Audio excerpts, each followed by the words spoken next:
All right. Is everybody having a good day? Great. I know I am. The energy is like, whew.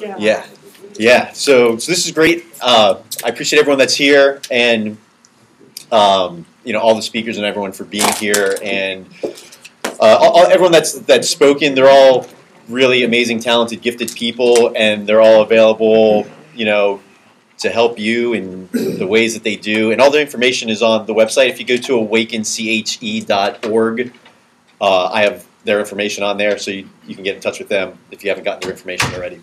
So, all right. I'm here to talk about self-love. One of the most important things, and we've kind of touched on this throughout the day and kind of been building up to it, because if you don't feel the love in yourself, then how are you going to give love out to everyone else? And a lot of us kind of know that. I mean, we've heard that a lot before. If your cup's empty, you can't give that to another person. The other thing that struck me that was really important, though, is if you're not really feeling love for yourself, you're not going to accept love from anyone else. And that's a big thing to realize, because it's easy just to think like, okay, maybe I don't have enough love for everyone, and maybe you're happy with that,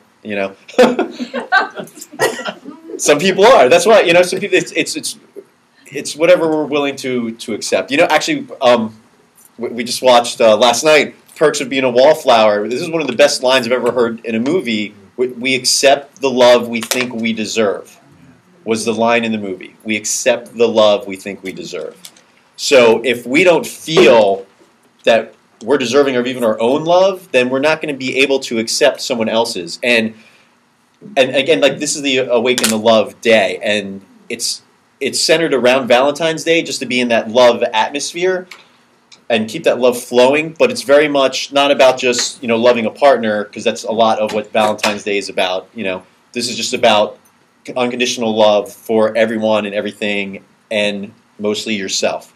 So feel it in yourself, and then you can give and you can also receive. Because it does not matter how much your friends are loving you, or your parents are loving you, or your kids are loving you, or your significant other is loving you. If you're not allowing that to penetrate your own heart, you will not feel it for yourself.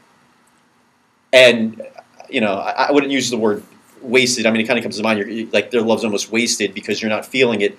But it's never wasted, because that love is still hitting you. But it's up to you to allow it in. So just keep that in mind. So that is also why it's so important to do the work on ourselves, because as we open ourselves up, not only do we love others more, but we allow that love in. And that love is always there around us. It's our choice to let it in or not let it in. One of the other things, too, which I'd like to admit, is I'm learning self-love. I don't know how good I've been at this my whole life. I'm not standing here teaching you because I'm some master at self-love. I'm here talking to you because this is what I'm going through right now, because a lot of stuff is changing and opening up for me, and I'm finally realizing how much I really need to love myself more and allow more love into my heart and allow it to flow out of my heart. But if I was closed down most of my life, and if I especially didn't even want to see it or realize that I was closed down most of my life, then how much love was I really giving myself and really allowing for myself and really giving to others? So, one of the reasons I do these events is because we're all on this journey together. So as I'm realizing things and learning things, I want to share it and bring you along for the ride. We talked about that a little bit at the last event about not putting people up on pedestals and things like that, because it's time for us to all get there together. So for me, it's something's definitely shifted and opened up with this year, with 2013, and I'm realizing a lot and learning a lot. And one of the things that I had to really look at was the parts of me that I didn't want to look at, and that's another big thing too, because loving yourself, and my title, because what was it? was loving yourself, seeing truth in the shadows, because it was very apparent to me that the parts of myself that I didn't want to look at, there's nothing I can do about them. And I mean, there's plenty of tools. Like, Terry was just giving us a tool about how to let things go. But if you are refusing to see something, there is no way for you to heal it. You have to accept even the shadow sides of yourself and the darker parts. And it's also important, and we're talking about self-love and loving yourself and all the pieces of yourself. It's so important not to judge those parts. And for me, because I have been an excellent critic. I mean, I'm good at a lot of things. I'm good at my job. I think I'm pretty good at all this new stuff and bringing people together, but I still have those parts of myself that I'm still working through and releasing. And up to now, most of my life, I've been really good at being critical with others and with myself. And it's interesting, though, but even with that, there's so many parts of me that I just didn't want to look at, because who wants to admit it? Who wants to admit that part of us is ugly, or negative, or not very loving? And it's this interesting duality that I think we share, because I think there's a big part of our soul that knows what we really are.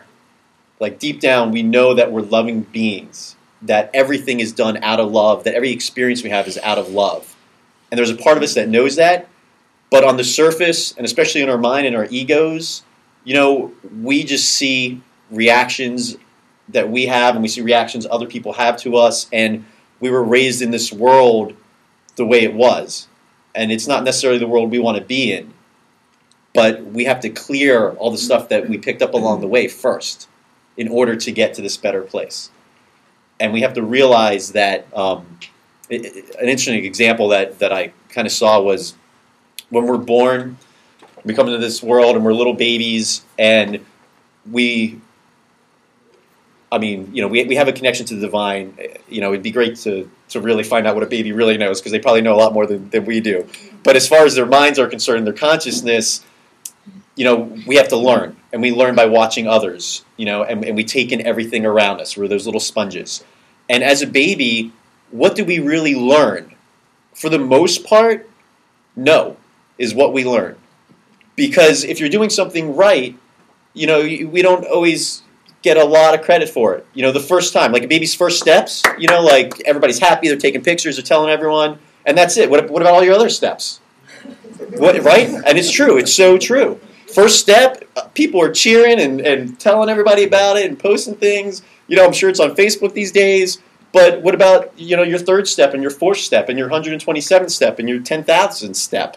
Who's cheering you on for all those? And it happens along the way. I mean, we all have support, but you understand the point that, when we're growing up as little babies and kids, like the first time we do something that is considered good or acceptable, we get that cheer. But everything else along the way, your parents, it's funny, there's so much irony in it, because they want you to stand up, and that's a big feat, and they want you to take those steps, and they want you to, and it's so exciting.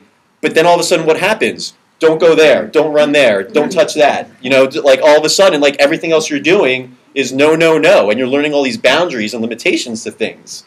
Don't put that in your mouth. Don't taste that. That's bad for you. That's going to kill you. It's true. It's so true. Baby drinks their bottle, and it's just, oh, that's good. They're eating.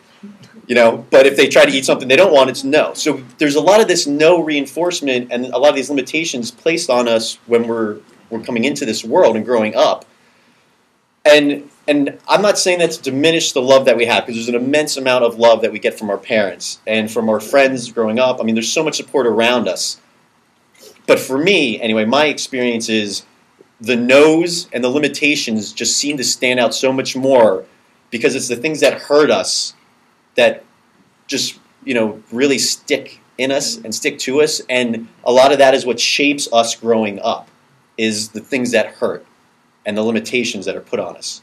And so we grow up and we have all this residual, energy and limitations and self-doubts, and everybody's experience is different. And it can range from kids that were abused when they were little, or just parents that, I won't even say neglected them, just, maybe didn't pay a lot of attention to them and thought that they were fine. And we grow up and we carry all this stuff with us throughout our lives. So it is up to us now to realize we weren't born with that. And I think Terry mentioned that too. We're not born with all this negativity. We're born these incredible gifted souls and beings. That's how we come into this world.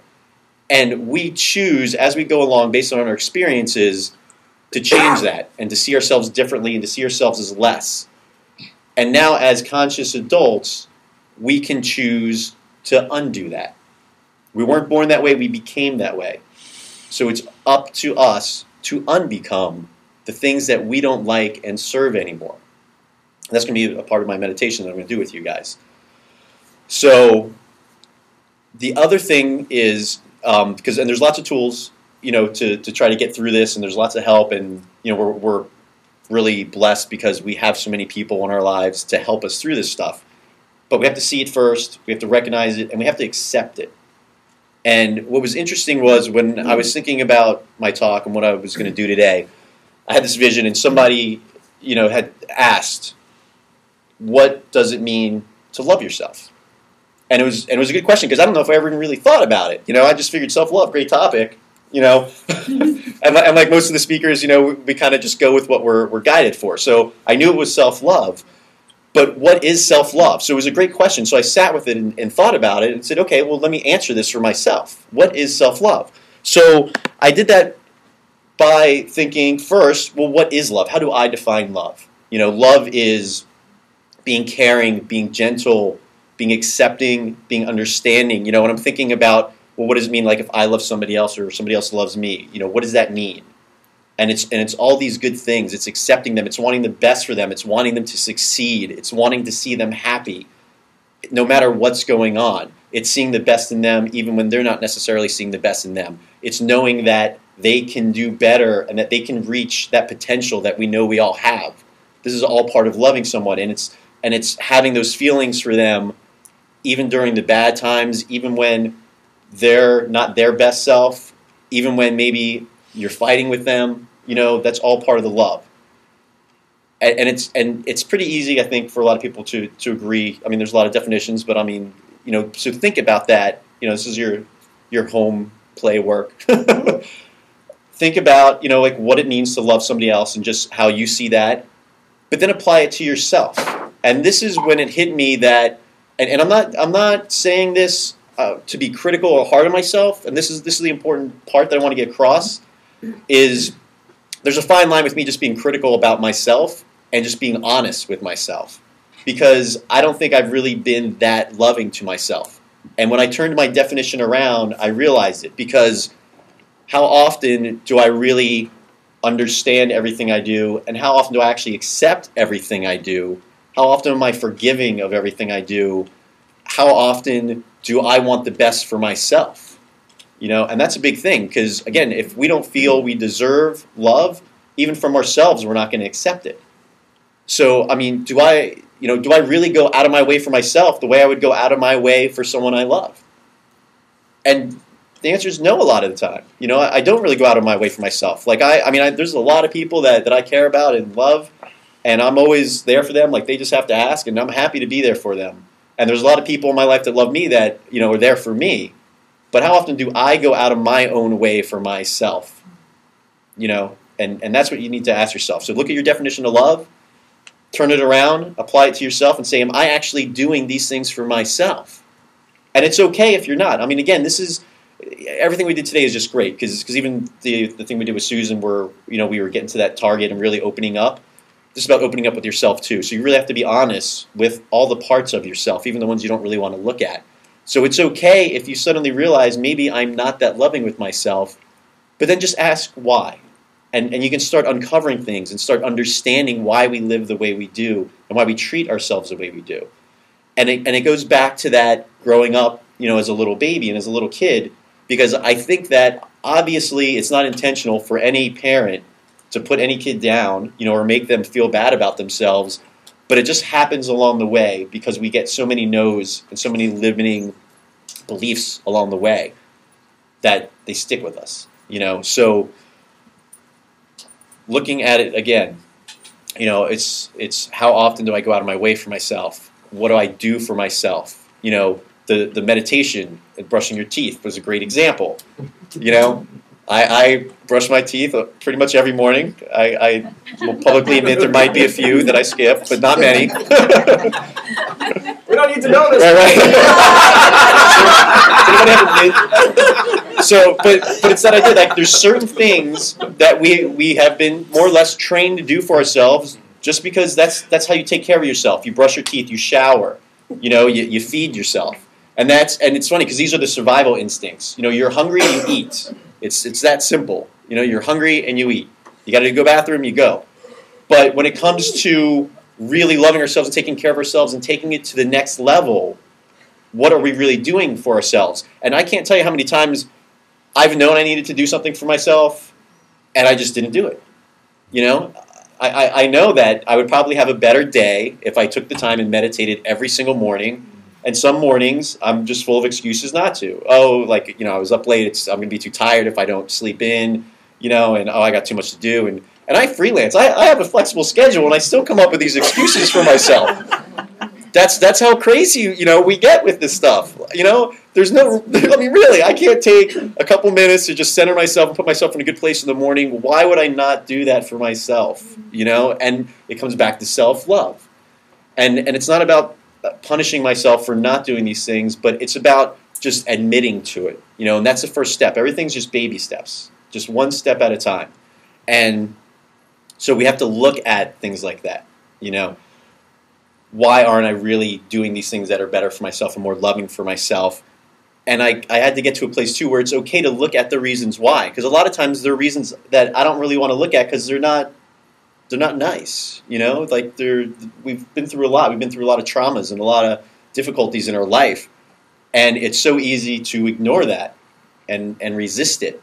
And what ends up happening is we kind of are at war with ourselves, and it's funny because there's so much fighting outside of ourselves. There's so much killing going on. There's wars going on, arguments left and right, and all that kind of stuff. But the real war is actually in ourselves. And for me, it's the war between my head and my heart most days. Because, the head kind of has its own way of doing things, and it's great. I mean, I'm a pretty smart guy. My head is great at talking me out of things.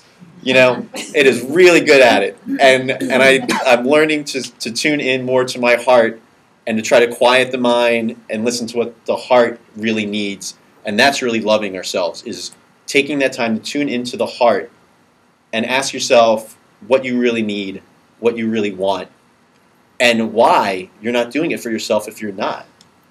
And taking that time to get to that place. And it's okay if those pieces of you are ugly, because it's not who you really are. And I wouldn't look at them for a long time because I felt like, well, this is me, and yet I know I'm not like this bad person, but yet I can get in these spaces where I'm putting people down and defending myself and not caring about their feelings. I've been in that space plenty of times throughout my life. And I don't really like being there, but I think half the time I don't realize I'm there, especially when I'm doing it. And we all get in that. And again, a lot of that's our ego, because it's like we get in this survival mode and we just defend and defend and defend.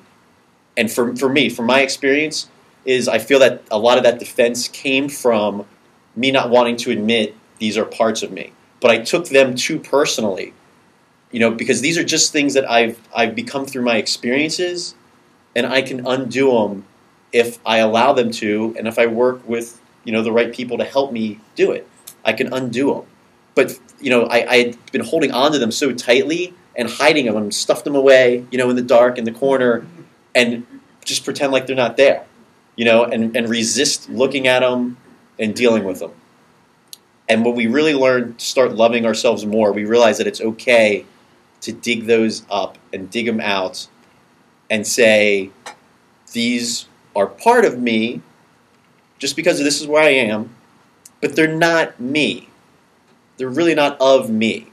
They're of the world that have attached themselves, and it's both ways. I kind of see it as, we put up little shields because we grow up and we're trying to protect ourselves. So we build this little wall, it might be one brick at a time. It might be solid steel, 2 feet thick, because we're trying to protect ourselves. and we put up these walls, and they just get bigger and bigger and bigger, and we're in that core, that little child that came into this world that was innocent and connected to God. I mean, it's still in there. It's just we've put this blockade around it, And if we don't love ourselves, we're never going to get through that blockade, And I feel like sometimes I'm actually on the outside of that, like knocking on the door. It's like I feel split, because there's the part of me that knows I'm this loving, good soul, and there's a part of me that doesn't want to look at, all the negative things and the bad things, and just stuffs it down. And I do whatever I can to not talk about that kind of stuff, And I've had a lot of amazing, gifted people along the way helping me out, and I give them hell because I don't want to deal with my stuff. I don't want to see my own shit. I'm going to say it. We all have it, and I don't want to deal with it. And it's taken me a long time to get where I am, and in a way to grow up, because in a lot of ways it is kind of childish the way I fight dealing with my own stuff, So this is the journey that I've been on, and a lot of this has just really hit me recently and really come out recently, and I can feel it. And there's this whole shift that's happening and a new energy going on. And for me, what it's showing for me and affecting me is like it's really time to, I won't even say grow up, but it's just time to take responsibility for every part of me. And that's really how I can love myself the best, is really taking responsibility for every part of me. And the parts that I'm really, really ready to let go of, I can let go of. And there's lots of people I can ask to help me do that. And the other thing that I realize is the parts of me that I don't really like so much, that are still kind of hanging around, they serve a purpose. And I need to find that purpose. I need to uncover it because it's there for a reason. It attached itself to us, or we took it in for a reason, because at one point in time it helped us, and maybe it even saved us. It might have literally even saved our lives. So it's with us still. And maybe we're not ready to let go. Maybe we are. But until we actually look at it and face it, we won't really know. So that's kind of the gift that I'm working through for myself. And so I'm sharing this with you and offering it to you. Take a breath. Doing great. Thank you. So I'm going to see if I have some. There is... yeah. I a lot of this just comes from my heart, but I also, always building up to the event, I get ideas and flashes and things to talk about, and so I write down little reminders of myself. So moving forward too is, again, it's about gentleness and about accepting all our parts and being easy on ourselves too, because it's not the easiest process in the world, and we don't really like looking at the parts of us that are a little darker, and it can be as easy as we want it to be, and it can be as difficult as we want it to be. And one of the lessons that I've learned moving forward is that to try to stop myself from being so judgmental and critical of myself, there's something I call mind the gap. And I picked this up from like trains. I don't remember what country I was in, but there's a space between the platform and the train, and sometimes there's even a little recorded voice that says "Mind the gap." London. Okay, London. That says "Mind the gap" when you're stepping onto the train. And I like that phrase. And what I've done is I've applied it for me. My mind the gap. The gap for me is the space and time and the energy that exists between having a thought and it becoming real. Or not becoming real, but at least getting to a point that it's not going to happen. And that can be minutes, and it can be years, and it actually doesn't matter, because within minutes it can feel like years in your head when you're really harping on something. So that gap is, I'm trying to think like even take this event, and there's lots of ideas I have in my mind that I think you can apply to this, but even just this event. I decided to do this event. So there's this gap in time between me choosing to do it and the event actually happening. And I fill that event however I want to, that space and time leading up to the event. I fill it however I want to. It's my choice. And it's guided by both my head and my heart. And sometimes I get too caught up in ideas that it's not going to work. I don't know if I've reached enough people. I don't know if word's gotten out. And some speakers that I was hoping to get, I didn't get. Other speakers came on. Some didn't show up because I don't even know if you want me to mention. But Terry's friend Wendy was supposed to be here too, and she couldn't be here. But it was fine. I mean, everything worked out perfectly. But that space leading up to this, I could have spent the last couple weeks just driving myself absolutely crazy and being in a negative space, or I can choose to live positively and hope for the best and expect the best and know that it's just going to turn out however it's meant to. And we really affect the world. What's nice about talking to a crowd like this is we know how much we affect the world around us. But yet we can still so easily get in our head and go to that dark place. And the reason I'm talking about it is because, for me, this is one of the core things about self-love. Because when I get into these places of fear and doubt and worry, am I loving myself? Am I really doing myself any justice by being in those spaces and being in that energy? And I don't think I am. I don't think that really is helping, And what I've learned, though, and this is another important thing that I want to share, when these fears creep up, it's so important to see them and to give them credit and to thank them for coming up, because they come up for a reason. Things don't just happen. It's not a mistake that I got worried that maybe there wouldn't be enough people here today. And this is a great turnout, so I really appreciate all you guys for being here. But it's so easy to jump into that fear. And I've been doing all the spiritual stuff the past how many years, and it's still it's so easily just jump into these negative places and get caught up in my mind. And what I'm doing now is just pausing and learning to look at it and say, okay, why is this coming up? Because there's a reason behind it. There's a reason the fear is coming up, and then look at it from a couple different angles. You can look at it even from a worst case scenario, And I had a lot of encouragement along the way and stuff like that, when some of this stuff came up, because, I said, all right, well, what if nobody showed up? What if it was just me and the speakers? And it wouldn't matter, because the intention behind the day is what was important. The fact that we were coming together, that we were putting this out there, that we're creating this love, and energy has no bounds. So even if it was just us putting out loving energy, it is still felt by the world and everyone we know, and the more connected we are to people, the more I believe they feel us. So we're still putting it out. And just being here today and doing this, even just for me, it's just helping to raise me up and just really step into who I want to be and remind me of why I'm doing this. And that gap, because it gets me a lot. And so that's my phrase, is mind the gap. When I see myself getting into these spaces of worrying about something, I just tell myself, mind the gap. And it can be as simple, it can be so simple of a thing as, maybe you have an interview coming up. And, maybe it's tomorrow.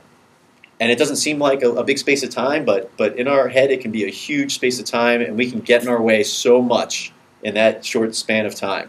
We can tell ourselves that, maybe we're not meant for this job because we're not qualified, or we don't have enough experience, or just for whatever reason we're not good enough for it. And it's just really not loving for ourselves. It's just not. And I feel like I'm repeating myself a little bit here, but it's just that important to get these thoughts across. So look at why. And maybe spend some time. And there's plenty of tools, and there's plenty of people available to help you. I've gotten into tapping lately, so that helps me work through some of these issues that come up. So if I'm worried or scared about something, I now look at it. I admit that it's there. And one of the things I'll use is tapping to kind of work through the energy of it. Because ignoring it isn't going to help, and resisting it isn't going to help. And there's a lot of parts of me that I feel like I've resisted. And it goes back to that war I was saying, where we have this war with ourselves, because we're resisting parts of ourselves that we don't want to look at and accept. And that is not loving. And there's this duality inside of us, we're the splitness. And it's funny because, again, everything outside of us is mirrored inside of us, and everything inside of us is mirrored outside of us. So we look out into the world and we see this duality and all these split and all these separations, But in ourselves, we're splitting ourselves and separating ourselves in a lot of ways, and fighting with ourselves in a lot of ways. And to love ourselves means that when these emotions come up that don't feel good, it's about accepting them, embracing them, and understanding them. Because once again, what's your definition of love? What does it mean to love somebody else? You accept them no matter what's going on, however they're feeling, and you want the best for them. So apply that to yourself when these feelings come up. So you have some fear, you have some worry. Embrace that worry with love. All right, thank you. You're coming up. What am I afraid of? Why am I afraid of it? And then think of the bright side of things. And it's funny because actually sometimes thinking of the worst case scenario helps diminish it because it's really not that bad. We make it a lot worse in our head. So all right, let me see what else I got. So I don't want to miss anything good. And a lot of things. This applies to me and what I'm doing now in getting through a lot of the stuff and moving forward. Is being gentle with myself and also stepping out and not being afraid to take a leap of faith and to do things that I love. And I've started a lot of things over the past couple of years, getting into all the spirituality. I've started doing some writings and started working on some books. And this is the newest thing with me stepping out and wanting to do this center. And I can't tell you how much fear I have around trying to create a physical center that's going to need who knows how much money to actually build the place and keep it running and all that kind of stuff. And it's so easy for me to get in my head about it and come up with 10 million excuses why it's not going to work or why it's going to fail. And that's also a choice. Because it's okay if it comes up, but it's our choice whether we hang on to it or not. Because I also have 10 million reasons why it is going to work. And I probably actually have more than that. My pros on this are a lot more than my cons. They're outweighing the cons by a lot. But the one thing I've learned, going through life and when things come up is there can be, just a whole pile of reasons not to do something. As long as you have one good reason to do it, that's a good reason to do it.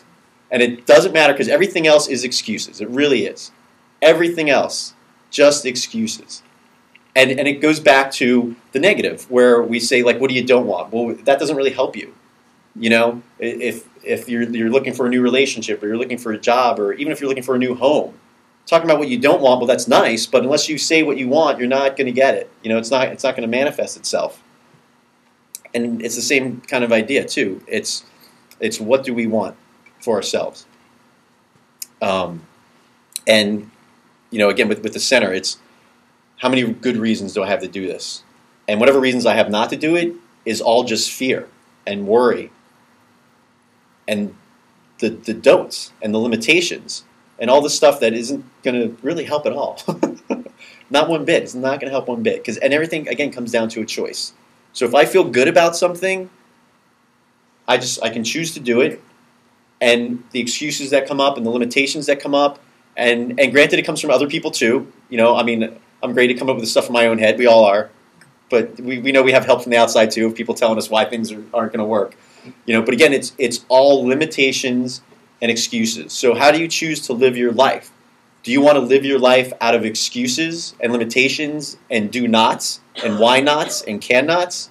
Or do you want to live your life out of possibility and what can be done and can be accomplished? And it's so important to celebrate every little step along the way because even if I were to try to get the center going and it didn't work, I did my best. And I can feel really good about that. Because if I didn't try at all, I'm automatic failure. So step out, take that leap. If there's something that you really want to do for yourself, do it, and you have to tune in, because it doesn't necessarily mean that you completely stop your life, and put everything you have into it. And that might work though. That might actually be the way to do it. If you have some money saved up, like maybe you do have to take that big of a leap, and that's the kind of thing that you need to tune into and find out.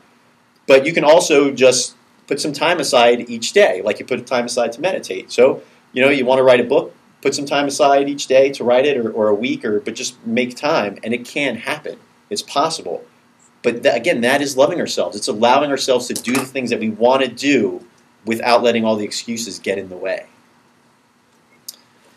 Let me check the time, because I want to do a meditation with you guys. All right. I'm going to do the meditation. So let's, yeah. Procrastination is a form of self-hatred, or not letting yourself love yourself completely? Yes, it is, and it's interesting that you said it that way because it's not about self-hatred. It's not about hate, and again, if regardless of what we're doing that's holding ourselves back, if you hate that part of you, it's not going to help you move forward. But it's about seeing it. I mean, that's the first thing is seeing it. But yes, again, use your definition of love. If you're procrastinating, if you're holding yourself back, if you're stalling from doing something, there's probably fear there. So you have to look at why. And it's interesting because a perfect example for me, I can't tell you how many times I stay up late watching TV when I know I need to get to bed and get up early and have a productive day, and I waste all this time, it's kind of procrastinating. I know I have all this stuff to do, and I'm just doing other things, And again, and I realize too, for me, that's not practicing self-love because how is that really helping my life? But the important thing is to find out why you're doing those things. Why are you procrastinating?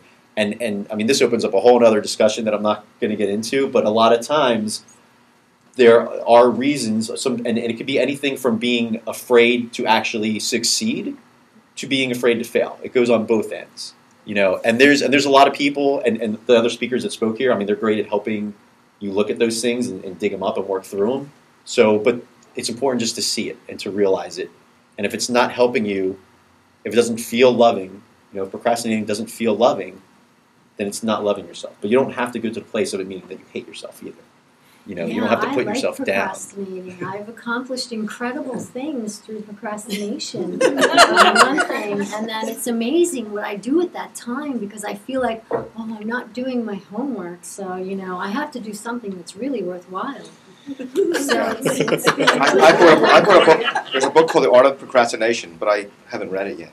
But there actually is a book. I love it. All the pages are blank, right? Yeah. All right, so I'm going to do a meditation with you guys. I'm going to sit down for this one.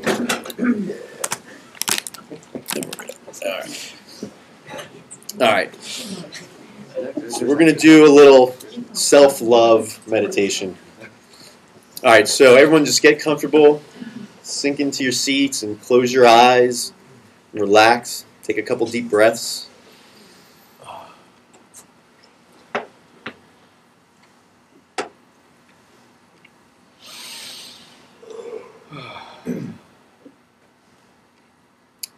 Ground yourself, connect to Mother Earth. See a red cord connecting you to the center of the earth.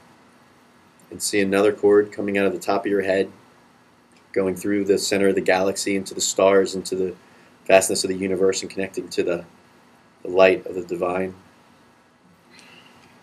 And allow those to come together inside of you, balancing you and centering you. Take another deep breath.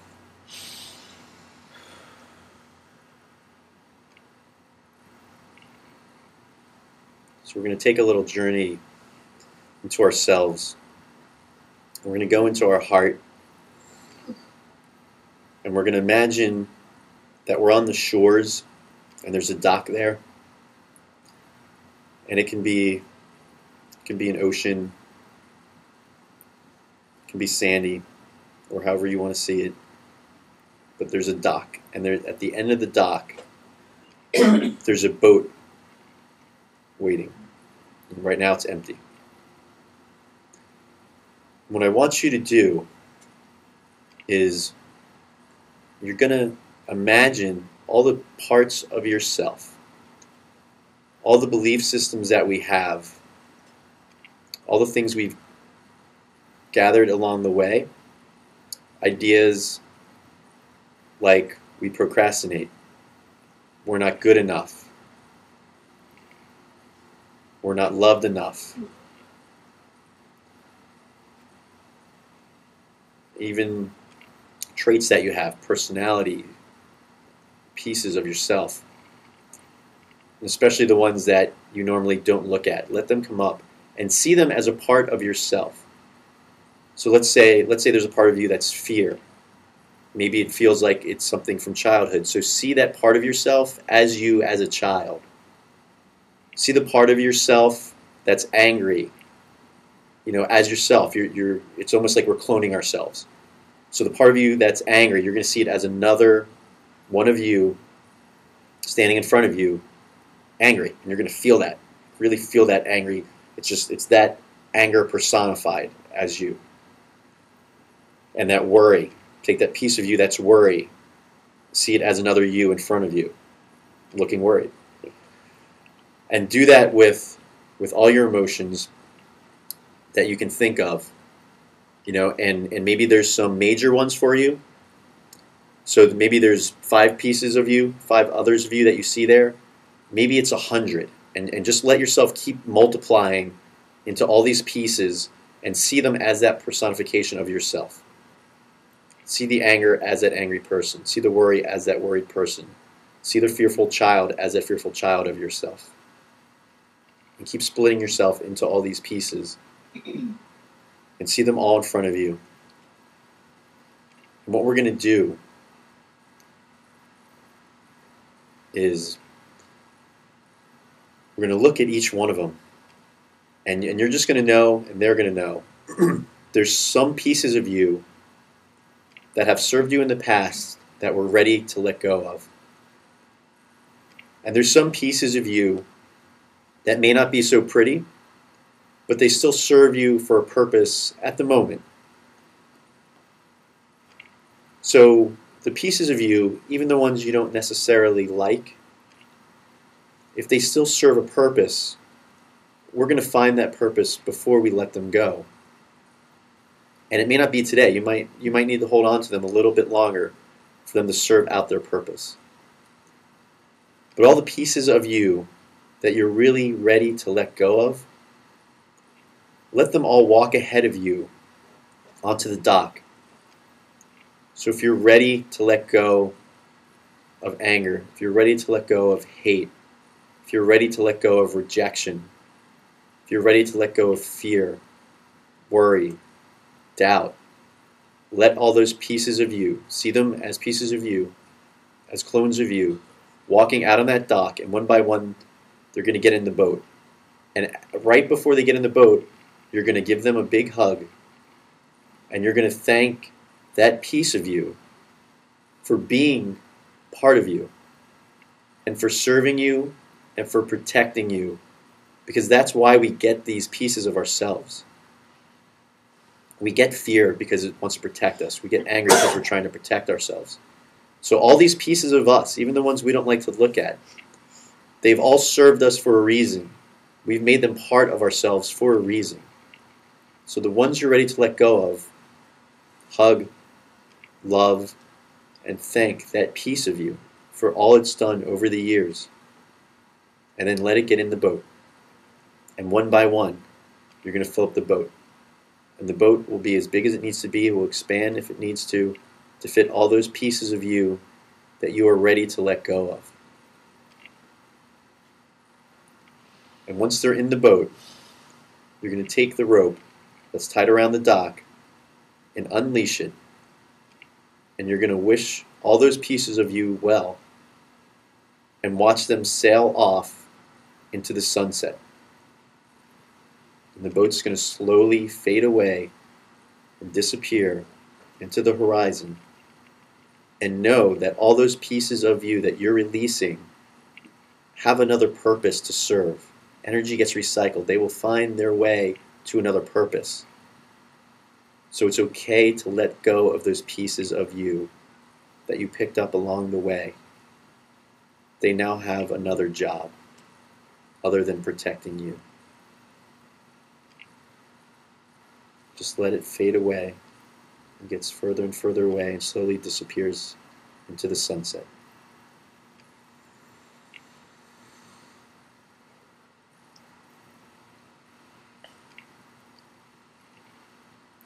Now I want you to turn around. All the other pieces of you that you weren't ready to let go of, they're all standing there with you.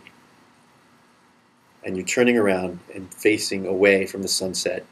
And behind all them is a sunrise. Because every day we have a chance to relive our lives the way we want to. And all these pieces of you, even the ones you may not want to admit were there, they are there. And they're there for a reason. And what we're going to do is thank every one of them for still being a part of us, for still protecting us. We're going to love all those pieces of ourselves. We're going to thank all those pieces of ourselves. And you're going to ask them to let you know when they are ready to leave. And you're also going to ask them to comply when you know it's time for them to leave. It's going to be an agreement with you and the other parts of yourself that are still with you. If you know you're ready, they will move on. And if they're ready, they will let you know. They will give you some kind of sign in your life that it's time to release that part of you. And you're going to come together. It's going to be a big group hug. And you're all going to meld back into your full self. And I want you to just love yourself from this point on. Be gentle with yourself. Remind yourself to look at the parts you don't want to see. And to constantly keep in your consciousness that you don't need the things that do not serve you. And when it's time for those lessons to be learned and it's time to release, and things are moving very fast these days. So it might be in an hour, it might be in a day, it might be in a year. But we will eventually release all the parts of ourselves that do not serve us anymore. And we will return to the pure love and innocence that we were when we came into this world. And know that there is plenty of love and support all around you, everywhere, to help you through all this and to help you release all those pieces of yourself. But the first step is seeing them and loving yourself as a whole. Take a deep breath.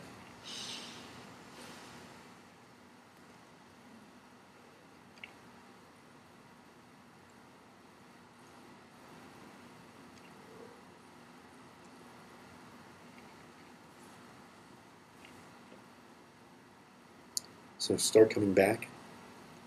And when you open your eyes, just remember, moving forward, to be gentle with yourself, to apply your definition of love that you give out to everyone else. Apply that definition to yourself, to your daily activities and your thoughts. You'll be surprised. Like you'll really be surprised at maybe how much of you haven't been loving. And by using that formula of applying your definition of love, I think you'll find that it suddenly becomes a lot easier to love yourself and to love those pieces of you that you've been fighting and rejecting and denying. It's time to accept all of us, all parts of us, and embrace it. And that is how we move forward and grow and have a full cup of love for ourselves and to give out to the world and to receive from the world. Thank you. Thank you. That was really a nice visualization. Okay.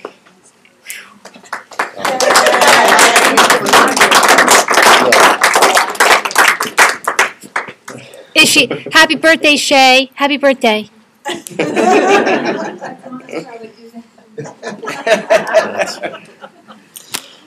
All right, so that was intense for me too. So I'm guessing it was pretty intense for you guys. Yes. But it was good. It was good. So it's just all about being gentle with ourselves. Be gentle. We're only human. We're only human. Yeah, thank you.